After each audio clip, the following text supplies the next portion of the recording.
오늘 읽은 말씀에 근거해서 기도 하나님의 큰 선물 6번째 시간으로 간절한 기도라고 하는 제목으로 말씀드리겠습니다. 우리가 7절 말씀을 읽으면 정말 힘이 나죠. 구하라 그리하면 너희에게 주실 것이요 찾으라 그리하면 찾아낼 것이요 문을 두드리라 그리하면 너희에게 열릴 것이니 구하는 이마다 받을 것이요 찾는 이마다 찾아낼 것이요 두드리는 이에게는 열릴 것이니라.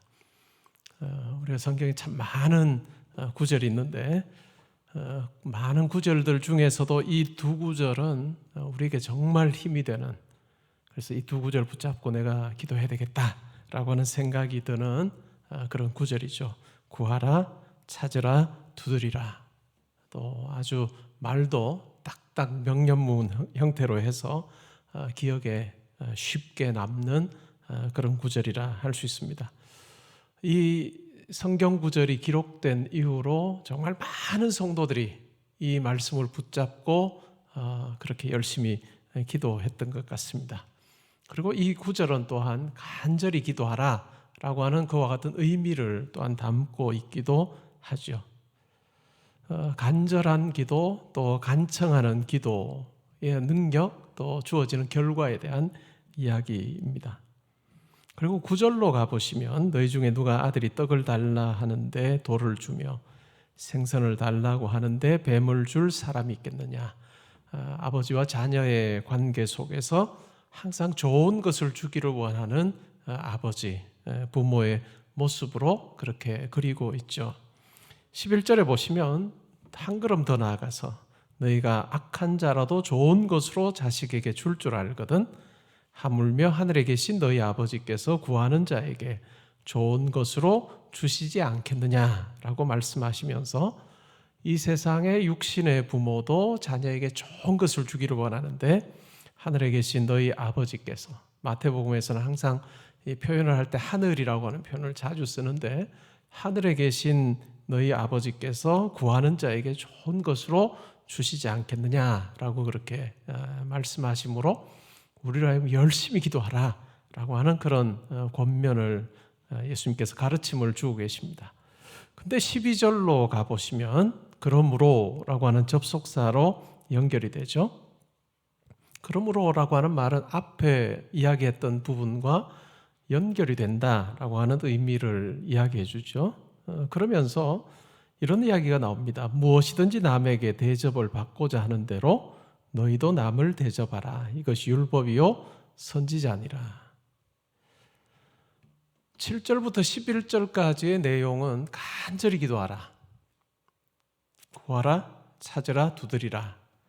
그러면 하나님께서 주신다라고 그렇게 말씀을 하셨고 하늘의 아버지는 정말 더 좋은 거 주신다 이렇게 말씀하셨는데 12절을 읽으면서는 근데 이게 어떻게 연결이 되지?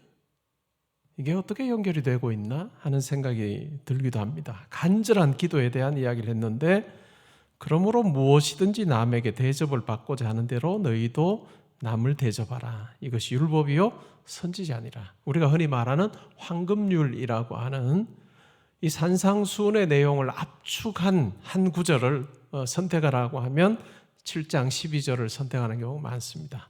그러므로 무엇이든지 남에게 대접을 받고자 하는 대로 너희도 남을 대접하라. 누군가에게 대접을 이렇게 받기를 원하냐? 그러면 그렇게 대접을 하라 라고 하는 이야기입니다. 그리고 이것이 율법이요 선지자다. 우리가 그냥 이어서 쭉 읽으면서는 대체로 이해가 잘 안 돼요. 열심히 기도하라고 한 것, 간절히 기도하라고 한 것과 남에게 대접을 받기를 원하는 대로 대접하라. 이것이 하나님의 말씀의 핵심이다 라고 하는 이것이 잘 연결이 되지 않습니다.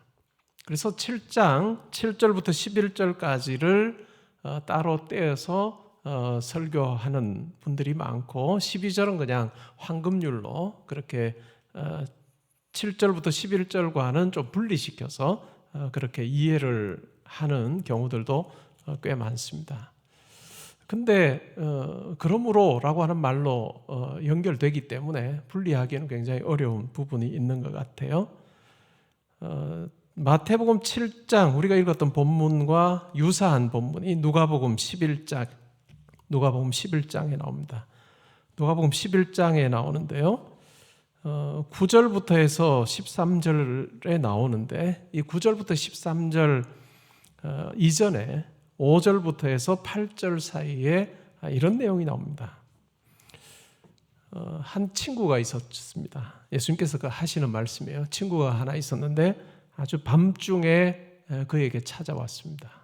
아주 기진맥진해서 탈진해서 음식이 없으면 안 되는 그런 형편으로 온 것 같아요. 근데 자기 집에는 이 친구를 도울 만한, 친구에게 줄 만한 음식이 없습니다. 그래서 이 사람이 어떻게 하죠? 자기 벗에게 갑니다. 친구에게 갑니다. 친구에게 가서 떡 3덩이만 달라라고 그렇게 이야기를 합니다. 내 친구가 왔는데 여행 중에 내가 줄 것이 아무것도 없어서 당신에게 빌리러 왔다. 좀 주시오라고 그렇게 이야기를 합니다. 그러자 집 안에서 친구가 이렇게 말합니다. 나를 괴롭게 하지 않으면 좋겠다. 이미 밤이 늦었고 문은 이미 닫혔고 아이들과 내가 함께 이미 침실에 누워있기 때문에 이제 내가 일어나서 줄 수 있는 형편이 아니다. 아마 생략은 했지만 내일 아침에 오면 내가 주겠다라고 이야기를 했을 수도 있을 것입니다. 근데 어쨌든 지금은 줄 수가 없다라고 하는 이야기를 하죠. 근데 어떻게 했을까요? 그냥 포기하지 않습니다. 밤중에 자기에게 친구가 찾아왔던 이 사람이 친구에게 가서 나 떡 3덩이만 주면 좋겠다라고 이야기하는데 거절을 하는데도 그냥 뒤로 돌아서지 않습니다. 어떻게 했을까요? 계속해서 문을 두드리면서 나에게 떡 3덩이만 달라라고 그렇게 이야기를 합니다. 8절에 보면 이렇게 되어 있습니다. 일단 거절했던 그 친구가요. 내가 너희에게 말하노니 비록 벗됨을 인하여서는 일어나서 주지 아니할지라도 그 간청함을 인하여 일어나 그 요구대로 주리라. 예수님께서 말씀하시는 거죠. 계속해서 밤중에 문 밖에서 문을 두드리면서 이렇게 요구하는 이 친구를 위해서 그냥 벗이라고 하는 그 관계 속에서는 거절할 수도 있겠지만 그러나 계속해서 간청할 때 결국 뿌리치지 않고 그 필요를 채워준 그 요구대로 준 부분에 대해서 말씀합니다. 그리고 나서 이어지는 내용이 바로 우리가 오늘 마태복음에서 살폈던 구하라, 찾으라, 두드리라 라고 하는 이야기입니다. 똑같은 내용이 나옵니다. 구하는 이마다 받을 것이요 찾는 이는 찾아낼 것이요 두드리는 이에게는 열릴 것이다 라고 그렇게 말씀합니다. 근데 이렇게 간절한 기도에 대해서 누가복음에서는 무엇이라고 이야기할까요? 누가복음에서는 누구를 위한 간절한 기도이죠? 누구를 위한 간절한 간청이죠? 그것은 바로 자기의 친구를 위한 간청입니다. 친구를 위해서 간청하는 거예요. 기진맥진하여 죽게 된 그 친구를 그냥 버려두지 않고 자기 집에 찾아온 그 친구를 외면하지 않고 내일 아침까지 기다려라고 이야기하지 않고 그 친구의 필요를 채우기 위해서 어찌 보면 무례함을 무릅쓰고 수치를 정말로 당연히 그렇게 요구하는 것 자체가 수치스러울 수 있다는 걸 알매도 불구하고 나아가서 요청하고 있는 거예요. 자기를 위한 그런 간청이 아니고 다른 이를 위한 간청입니다. 요 문맥 속에서 구하라, 찾으라, 두드리라 라고 하는 말이 나오는 거죠. 그러니까 누구를 위해 간절히 기도해 줘야 되느냐, 누구를 위해서 도움을 주는 삶을 살아야 되는가 라고 하는 부분에 대해서 예수님은 아주 분명하게 이야기를 하고 있습니다. 물론 이제 누가복음에 가면 알을 달라고 하는데 정갈을 주겠느냐, 너희가 악할지라도 좋은 것을 자식에게 줄 줄 알건 하물며 너희 하늘 아버지께서는 구하는 자에게 좋은 것이 아니라 성령을 주시지 않겠느냐 이렇게 말씀하세요. 좋은 것 대신에 누가복음에서는 성령이라고 이야기합니다. 그리고 누가복음의 본문에서는 오늘 우리가 마태복음을 읽으면서 만났던 이 황금률이라고 하는 이 구절이 빠집니다. 그냥 성령을 주시지 않겠느냐라고 하고 끝이 나요. 그러니까 누가복음에서 구하라, 찾으라, 두드리라 라고 하는 것, 이거 누구 위해서 해야 되는가 라고 하는 것을 예수님께서는 한밤중에 자기에게 찾아온 벗을 위해서 친구 집에 가서 떡 3덩이를 간청하여 얻어와서 그 친구의 필요를 채워주는 그와 같은 것으로 설명을 하고 있습니다. 누가복음에는 그렇게 이 간절한 기도, 간청 앞에 그 사건을 설명하면서 이것은 바로 다른 사람을 위한 간구다, 다른 사람을 위한 기도, 그것이 얼마나 힘 있는가라고 하는 것을 설명을 했습니다. 그런데 마태복음으로 와보시면 구하라, 찾으라, 두드리라 라고 하는 것 앞에 누가복음처럼 그 사건은 설명해 두지 않고 오히려 누가복음에는 없는 황금률이라고 하는, 그러므로 무엇이든지 남에게 대접을 받고자 하는 대로 너희도 남을 대접하라, 이것이 율법이요 선지자다 라고 하는 말로 설명을 하고 있습니다. 그렇게 생각을 해보면, 누가복음의 병행구절과 함께 생각을 해보면 이 12절이 왜 존재하게 되는가라고 하는 것을 우리는 너무나도 분명하게 아는 것이죠. 그러니까 다른 사람을 위해서 간구하고 다른 사람의 필요를 채워주는 그와 같은 삶, 그것은 바로 하나님께서 말씀에서 누누이 말씀하셨던 이웃사랑을 실천하는 것이랍니다. 그리고 이웃사랑, 다른 사람, 이웃에게서 이와 같은 대접을 받기를 원하는 대로 너희도 그렇게 대접하라, 이것이 바로 하나님의 말씀이다 라고 그렇게 이야기를 하고 있습니다.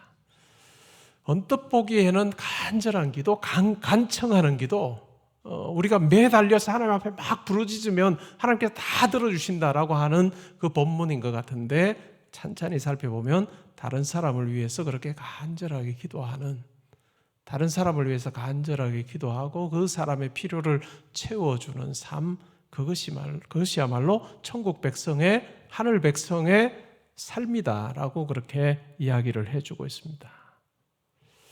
이것은 우리의 삶에서도 매우 중요한 부분이죠. 여러분은 다른 누군가를 위해서 얼마나 간절히 기도하시는지요? 다른 사람을 위해서 얼마나 간절히 기도하시는지요? 다른 사람을 정말 좋아하게 되면 그 사람을 위해서 기도하게 되어 있습니다.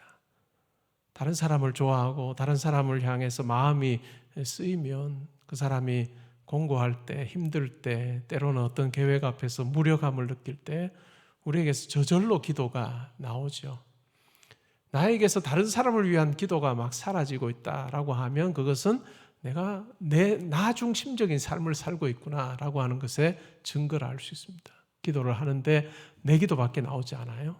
조금 더 나아가서 내 가족 기도밖에 나오지 않으면 성경이 이야기하는 정말 다른 사람을, 이웃을 내 몸과 같이 사랑하라라고 하는 그 예수님의 그 명령과는 참 다른 삶을 내가 살고 있지 않은가 하는 부분을 한번 살펴볼 필요가 있습니다.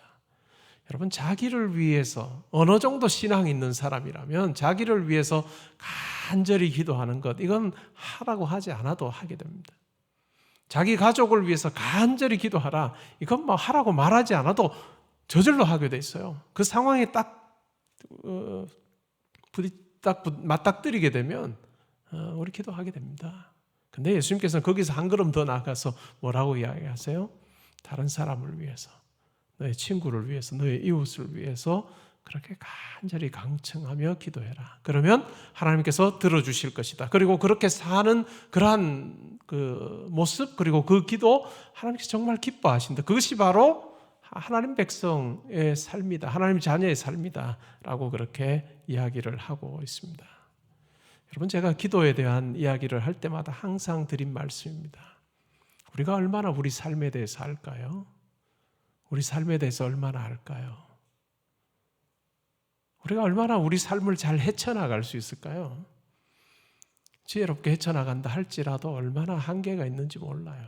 우리는 분명한 한계를 지니고 있습니다. 어떤 일이 결정될 때 내가 알지 못하는 많은, 내가 예측도 하지도 못했던 많은 사람들이 어찌 보면 그 결정을 함께 하고 있는 거예요. 우리 삶에 만약에 누군가를 위해서 이렇게 도움을 주고 또 누군가를 위해서 간절히 하나님 앞에 기도하는 마음으로 그렇게 살면 어떨까요? 상대방이 알까요, 모를까요? 그 기도의 대상이 되고 도움을 받았던 사람은 반드시 압니다. 반드시 알죠. 그리고 그러한 사람이 많아지면 어떻게 될까요? 많아지면 그것이 바로 평판이 될 것입니다. 그것이 평판이 되죠. 제가 요즘에는 외국 사람들을, 미국 사람이 영어를 쓰는 분들을 자주 만날 기회가 거의 없습니다. 이제 곧 만날 일들이 좀 생길 것 같긴 한데, 그럼 제가 가끔씩 만나면 처음 만날 때 그런 이야기를 하기도 합니다. Your reputation precedes you라고 하는 표현을 가끔 씁니다. 당신의 평파, 당신에 대해서 제가 이미 잘 알고 있어요 라고 하는 그 말이죠.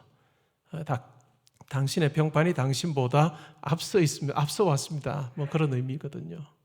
그런 이야기를 합니다. 그런데 우리의 평판이 우리보다 앞서 있을 때가 많습니다. 우리는 누구를 만나기도 전에 우리가 어떻게 살았는지, 우리가 누군가를 위해서 어떤 모습으로 지내고 있는지, 그것이 우리가 누군가를 만나기 전에 이미 다 알려지는 그러한 시대, 그러한 세상에서 우리는 살고 있습니다.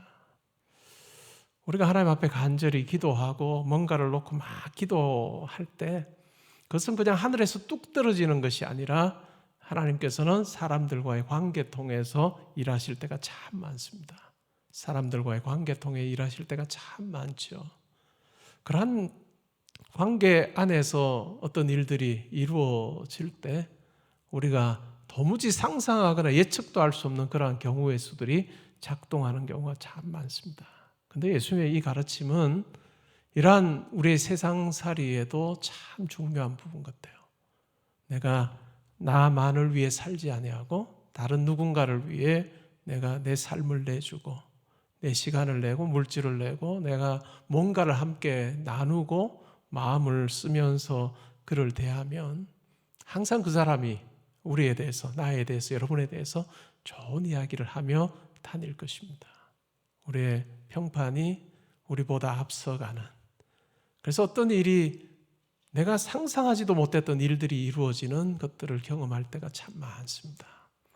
잘 우리의 삶을 정말 이 말씀에 비추어 생각해 보면 참 진리인 것 같습니다.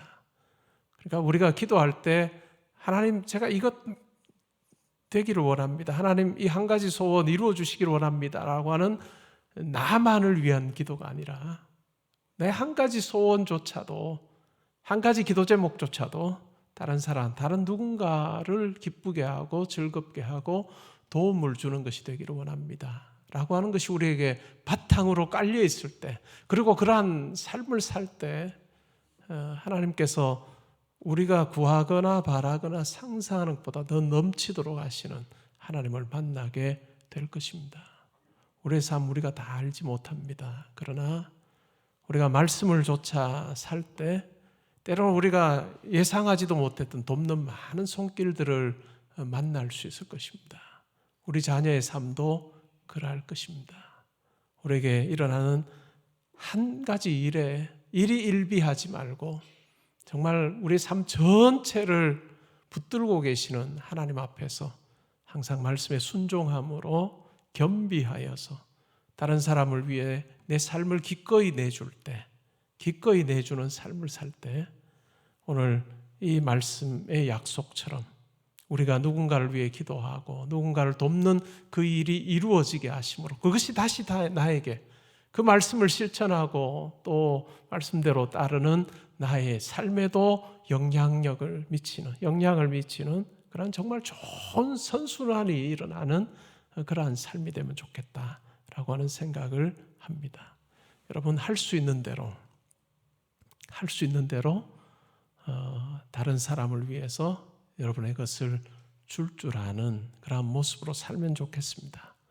그리고 어떤 조직에서 여러분들이 어떤 일을 하실 때는 여러분들이 다 누릴 수 있는 것 다 누리시지 말고 누릴 수 있는 부분, 일정 부분 누리시고 다른 부분을 다른 누군가에게로 돌릴 때 그 조직 안에서도 여러분이 훨씬 더 많은 사람을 도울 뿐만 아니라 또 반대로 여러분을 돕는 많은 사람들이 생겨나지 않을까라고 하는 생각을 해봅니다. 우리 교회가 건축을 했습니다. 건축을 하는 동안에 철거부터 해서 완공하는 기간까지 꽤 오랜 기간이 걸렸습니다. 마을 안에 있는 교회이죠. 우리가 이런 어떤 공사를 건축을 준비하면서 가장 걱정했던 것이 민원이었습니다. 왜냐하면 옆에 너무 가까운 거예요. 민원이 가장 걱정이 되는 거죠.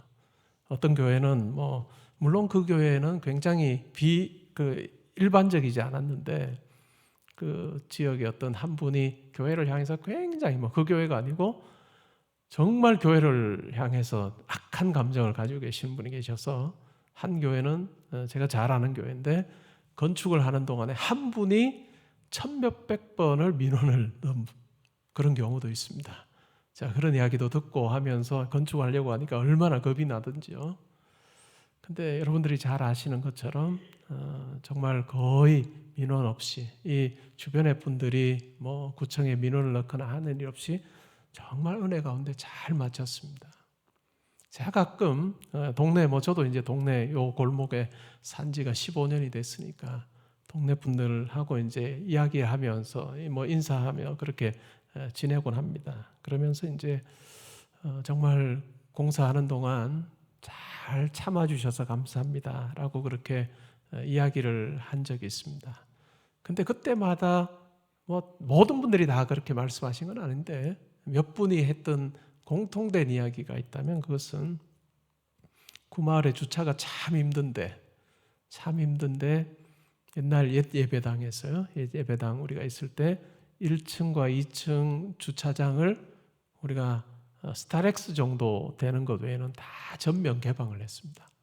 야간에도 편하게 다 될 수 있도록 그렇게 건축 전까지 한 몇 년을 제가 오고 나서 얼마 안 있어서 우리 당회에서 그렇게 결정을 하고 그렇게 주차장을 다 개방을 몇 년을 했죠.